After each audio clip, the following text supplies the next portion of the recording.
Welcome to CorkCon today for March 16th, 2023. This is the show where I break down some of the biggest stories happening in the world of cord cutting right now and give you my opinion on them.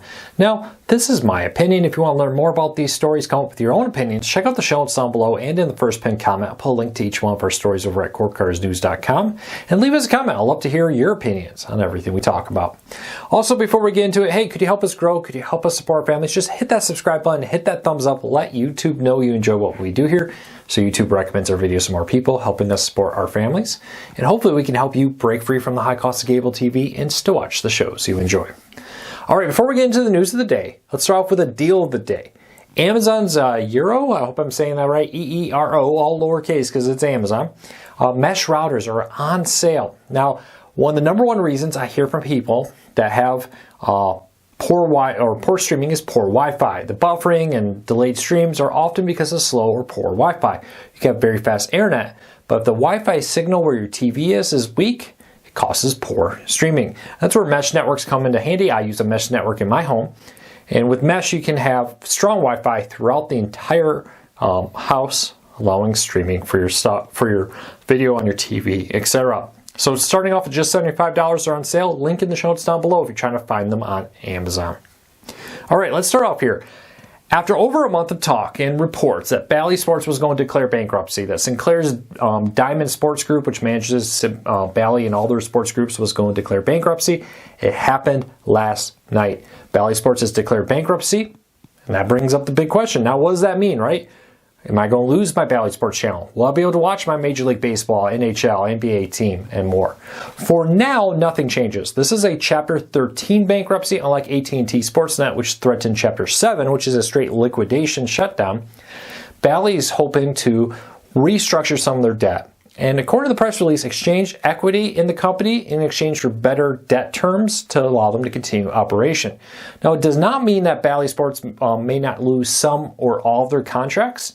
That's possible, but bankruptcy is a very, very slow process, and it's very unlikely that anything's going to happen immediately. For the immediate here and now, you should be able to watch Bally Sports on your TV provider, just like you do now.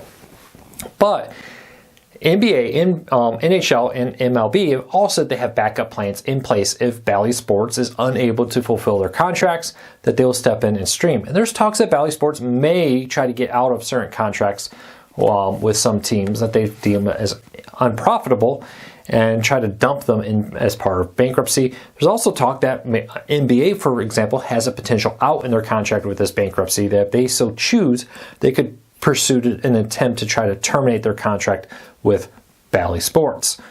Again, this stuff takes time. Court, they just filed. Lawyers are going to have to get involved. Judges are going to have to get involved. None of this is going to happen anytime soon. So for the here and now, nothing is changing. In the long run, I expect there will be some changes. What will those be? I don't know. At minimum, they need to restructure their debt because Bally Sports cannot continue with the debt load they currently have. How that all works out through the bankruptcy, we'll have to wait and see. All right, let's keep moving along. Roku is ending support for their first 4K streaming player. I actually have one of these. Of course, I have tons and tons of Rokus and Fire TVs, Apple TVs, and more. But the Roku 4, which was the first 4K streaming player from Roku, is losing support. So later this year, Roku will stop updating the Roku 4. Now, a few things with this. Your Roku 4 will continue to work, and the apps on there will continue to work for now. You're just not going to get any new features, and you do run the risk that someday the apps in the future could say, hey, our new updated version of this app won't work on the older models because they don't run the current OS, and you may lose support for them. Now, if I did the math right, the Roku 4 was launched about 8 years ago. It was replaced by the Roku Ultra, and Roku Ultra is now the current top-of-the-line one with a few different versions of it. But 8 years is a pretty good run here, and again, you're going to be able to continue to use the Roku 4. It will not stop working, but you're not going to get new features, and you do run the risk sometime down the road of it not working anymore. So we'll watch that, but just be aware, if you are looking to upgrade, there's a lot of good deals on Rokus right now. Check out the deals tab over at CorkCuttersNews.com. All right, Amazon is looking to take on Google's Chrome. Now, Amazon has had a web browser for some time on mobile devices like the Fire tablets, the Fire TV, Echo devices, and more. It's a pretty decent browser. Not horribly feature-rich, but for a mobile browser, it's pretty good. Well, Amazon started surveying customers about the possibility of them releasing a browser for laptops and desktops to directly compete with Chrome, asking questions about what kind of privacy features do you want, ability to sync across multiple devices, and more. All pretty standard device features that many browsers, like the Chrome browsers and more, currently offer. But Amazon is kind of wanting to be everything, right? We've talked a lot about their new home internet service that they're building out. Now they're like, hey, we also want to be your browser. And there's a lot of reasons for this. Number one is advertising, right? Amazon's a huge advertising company, and by having you use their browser, they can put advertisements in it. Plus, they can monitor your data for that and kind of give you better targeted ads because they know everything you're doing because they're your browser with it.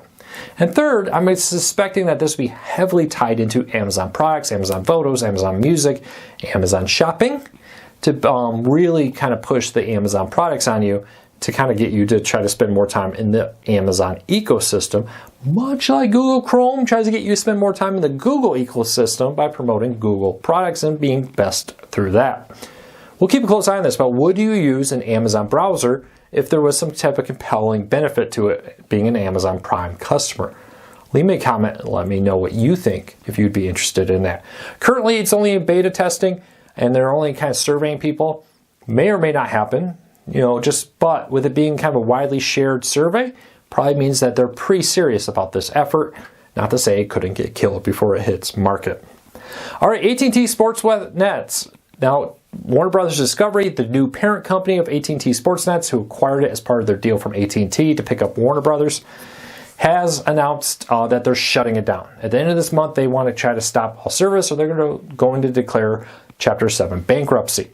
Now, one particular network is possibly going to be saved, and that's AT&T SportsNet Southwest in the Houston market. The Astros and the Rockets, who were originally partners in the service when it launched in the 2010s, back when it was a Comcast one, I think, and then it failed, and then it became Root Sports, and now AT&T Sports. It's had a long history. It's reportedly being looked at being bought by the sports leagues that run it. Now, the Warner Brothers Discovery has said they're interested in trying to make a smooth transition, handing over the equipment and more to make that possible. What makes this market a little different is their contract with DirecTV and Comcast runs through like 2032 or something like that, and that will get a lot of guaranteed income and guaranteed placement for the sports teams. They're looking at this as a way to guarantee the ability for them to offer it through traditional broadcast methods by buying the AT&T SportsNet. Now, there's a possibility here. MLB in particular has said that they intend to also offer streaming if anything like that would happen in market. Of course, Bally Sports offers it for $20. Some people do $30. I think 15 is more realistic. That will get a lot more customers, but we'll see.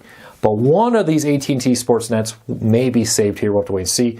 The other ones don't look so promising, and I would not be surprised to see the other ones, because of the contracts and different terms, not attract the same interest by teams to be buying them. We'll have to keep a close eye on this. We'll be posting updates as we learn more. All right, if you're a T-Mobile customer, your deal for a $10 off YouTube TV is going to be changing. So T-Mobile briefly had their own T-Vision, or whatever they called it, live TV streaming service. It was built off the old PlayStation Vue contracts. It failed pretty spectacularly, didn't go well, and they quickly shut it down, partnered with the YouTube TV, and gave a $10 discount to their customers. They used to do this by a promo code. The problem is some people were sharing those promo codes with non-T-Mobile customers, and they were working. Well, now T-Mobile is changing how that works with YouTube TV, and now instead of getting a promo code to be deducted off your YouTube TV bill for a year, they're going to give you a $10 T-Mobile credit for up to 24 months. Which could mean you're getting an extension on this. We'll have to wait and see. But no longer will you be getting a discount on YouTube TV.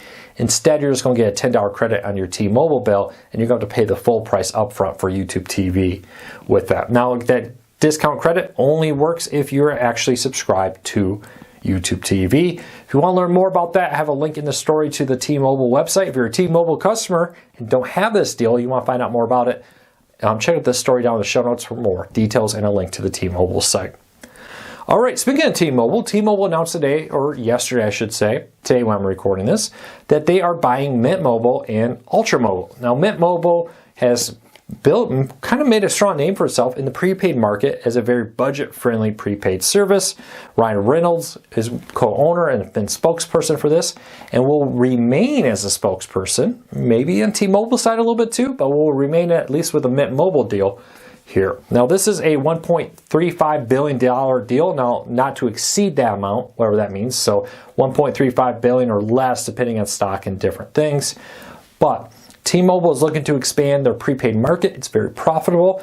T-Mobile's postpaid is where you have a long-term contract. It's considered postpaid. Prepaid is where you pay by the month to month. T-Mobile wants to expand that by buying Mint Mobile and Ultra Mobile. They are able to significantly grow their prepaid market. Keep an eye on this. There's been a lot of consolidation in the world of mobile phones. We'll be covering it very closely, trying to help you find plans and options that will save you money, being some of the cheapest discounted plans out there. So check that out. Link in the show notes down below if you want to learn more about the T-Mobile merger. All right. I get asked a lot of questions. I wanted to write a post about this, and you're probably going to want to read this, but I'm going to give you a quick synopsis of it. But why are there so many reboots? Why are there so many shows built in the Star Wars and Star Trek universe, for example? Why do we keep seeing the same shows being made? Why aren't we seeing as much original content? Well, according to some executives in there, a couple things. According to NBC Universal's head of Peacock, 95% of all new TV shows fail. That's very expensive. Now more than ever, TV shows are getting extremely expensive. For example, the first season of Game of Thrones cost $6 million per episode. That's a lot of money. But the recent prequel out there is now House of Dragons costs $20 million per episode. And there's some shows that cost $30 million or more. This high cost of original programming is why increasingly we're seeing more and more what I call going back to the well, right? Going back to past shows that were very successful, making prequels and reboots and different things. That's why we're seeing King of the Hill come back and so many versions of Star Wars and Star Trek, because those are worlds that people know. They're considered relatively safe investments and allow them to have some guaranteed income. Excuse me. What I've been increasingly told is for every risky new show, they'd like to have some guaranteed safe ones. So it's very interesting. I break down a lot of what we learned from different people within the industry about why we're seeing so many reboots. If you want to know more about that, if you're interested on why it seems like every show is a Star Wars show or a Star Trek show or something like that, a reboot, something inside the world of a popular show, check out my story. I broke it all down. Link in the show notes down below. Well, there you go. If you've been here for a while, if you end up having any Core Card tips, do me a favor. Go to Core Cards News, go to the Contact Us, send us a story tip, a news tip, whatever you may have. A lot of your tips help us make many of the stories that we just talked about. Also, hey, thank you so much for your support. We'll be back tomorrow with another video. Until then, take care, be safe. I'll be back again real soon.